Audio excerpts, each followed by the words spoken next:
Right, let's just give a few minutes to a new report that concludes, based on 2024-2025 prices, that level would be £11,500 for a single adult. There'd be more for couples and parents if they have no other sources of income. Andy, to you first on this. I suppose let's start with, is this a good idea? And I'm going to sidebar it with, is £11,500 really enough to live on? But anyway, is it a good idea? I mean, I've always been quite superficially attracted to minimum income guarantees, or basic income guarantees as they're sometimes called, in a conceptual sense. I think they've always been quite attractive. The difficulty with them is they're very expensive, and everywhere they've been tried so far around the world, they have been shown to basically be too expensive. And I think that the sweet spot would be to find a way to do something like this in concept that doesn't cost so much money, because I think what we have to remember here is that the biggest long-term problem this country has is its expenditure on welfare.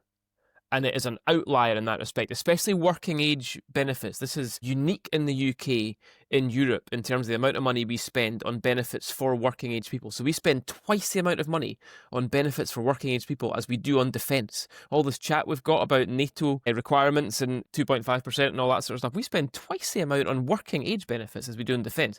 Totally unsustainable situation. So any new system has to be one that puts the welfare bill down, doesn't put the welfare bill up. And that's part of the point of basic income guarantees is that it encourages work. And that's the bit of it that I find attractive, because the only way for us to get out of this doom loop of welfare that this country is in is through work. It's not through more welfare. The way to poverty is unbelievably expensive. Keeping people in poverty is very, very expensive. So it's right that it should get, probably the primary focus of all policy areas should be poverty alleviation. Not just because it's the right thing to do socially and from a national collective conscience perspective, but because it's very expensive. But the way out of poverty is not more welfare. The way out of poverty is work. And so a basic income guarantee can play a role in that if it is there to encourage work rather than to encourage more welfare dependency.